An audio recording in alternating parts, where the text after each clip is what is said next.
আজকে সকাল থেকে রাত পর্যন্ত ব্লগটা আমি আপনাদের সাথে শেয়ার করছি। প্লিজ স্কিপ না করে ফুল ভিডিওটা দেখবেন। আশা করি অনেক অনেক ভালো লাগবে। তো আজকে সারাদিন আমি কি করলাম আপনি চাইলে ফুল ভিডিওটা দেখেন, তাহলে বুঝতে পারবেন। আর আশা করি আজকের ভিডিওটা অনেক অনেক ভালো লাগবে। তো এই ভিডিওটা হচ্ছে গতকালকের ভিডিও, তো আজকে আপনাদের সাথে আমি শেয়ার করছি। আর কালকে আল্লাহর রহমতে কি বৃষ্টি হয়েছে, আর আজকে তো আলহামদুলিল্লাহ পরিবেশটা খুবই ঠান্ডা আর মেঘলা মেঘলা ভাব হয়ে রয়েছে। আলহামদুলিল্লাহ আজকে টেম্পারেচারটা খুব ঠান্ডাই, আল্লাহ রহম করেছে সবাইকে। আসসালামু আলাইকুম, আমি সাথী। আলহামদুলিল্লাহ আমি ভালো আছি, আশা করি আপনারাও ভালো আছেন। প্রতিদিনের মতো আজকেও আপনাদের সাথে ডেইলি ব্লগ নিয়ে হাজির হলাম। প্লিজ স্কিপ না করে ফুল ভিডিওটা দেখবেন, আশা করি অনেক অনেক ভালো লাগবে। ভিডিওটা শুরু করার আগেই বলে রাখি, আমার যদি কোনো ভুল ত্রুটি হয় প্লিজ আমাকে ক্ষমার দৃষ্টিতে দেখবেন আপনারা। আর যারা আমার ফেসবুক পেজটাকে ফলো করেন নাই এক্ষুনি ফলো করে দেন সবাই। ইউটিউব চ্যানেলটাকে লাইক এন্ড সাবস্ক্রাইব করবেন, বেল আইকনে ক্লিক করতে কিন্তু ভুলবেন না। এই ভিডিওটা হচ্ছে গতকালকের ভিডিও, আমি প্রথমে ইন্ট্রোতে বলে দিয়েছি। তো এটা আজকে আমি মেকিং করলাম। আর সকালের নাস্তা থেকে শুরু করছি আজকে আলু ভাজি আর রুটি,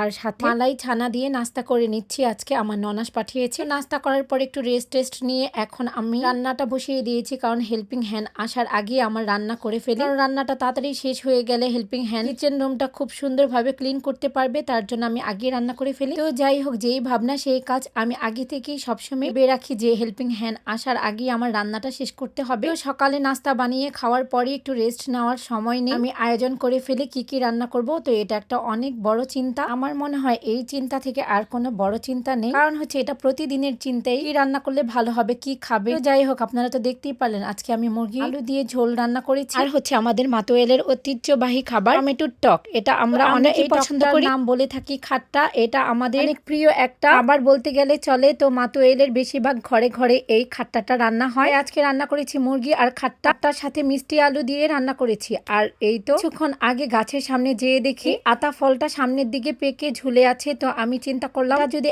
এখন না পেরে নিয়ে আসি, কিছুক্ষণ পরে দেখবো এটা হাওয়া, এখনই পেরে নিয়ে আসি। তো কতগুলো নিয়ে এসেছিলাম, আমি তো মনে করেছি এগুলোই শেষ, কিন্তু আলহামদুলিল্লাহ আরো কিছু অবশিষ্ট ছিল, তো এটা পেরে নিয়ে আসলাম। আল্লাহ তাআলার রহমতের ফল এত মজা যা বলার বাহিরে। যাই হোক, আরো পাকবে, এখনো পাকে নেই। এখন আমি এগুলো রেখে দিব, 2-1 দিনের মধ্যে এগুলো পেকে যাবে, তারপর খাবো। আর এই তো আমার কিছু জামা বানানো বাকি ছিল। কিছুদিন আগে আমার মেশিনটা অনেক ডিস্টার্ব ছিল, তো ওটা ঠিক করে নিয়ে এসেছি। আর এখন আমি জামাগুলো কাটিং করে রাখছি। আগে প্রথম এক এক করে কাটিং করে রেখে দিচ্ছি, পরে শুধু বানাবো। তো জামা বানাতে এত একটা কষ্ট হয় না, কিন্তু কাটিং করতে অনেক কষ্ট হয়। বসে থেকে কাটিং করতে অনেকই কষ্ট হয়। তো যারা অল টাইম সেলাই কাজ করে তারা কিভাবে এত কিছু মেনটেন করে, সাংসারিক কাজ, রান্না বাড়া, ছেলে মেয়ের যত্ন, হাজবেন্ডের যত্ন, আবার সেলাই কাজ করে, তো তারা ধৈর্য নিয়ে কাজ করে, এটাই বলতে হয়। তো ভাই আমার তো এত ধৈর্য নেই, আমি টুকটাক কাজ করি। আর ওই তো আমি তো সেদিন আপনাদের সাথে শেয়ার করলাম কিছু কাপড় আয়রন করতে পাঠিয়েছিলাম ছেলেকে দিয়ে। আর এই তো আয়রন করে ছেলে নিয়ে এসেছে কাপড়গুলো।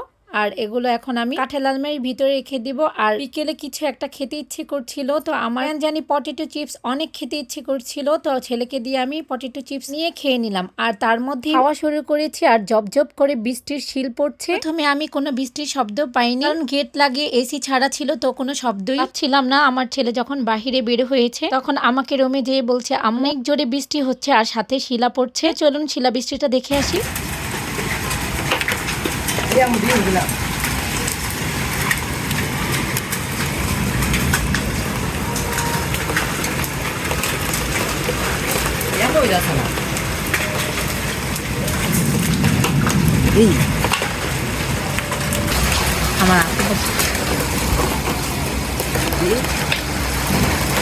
আমার হাতে পড়ছে।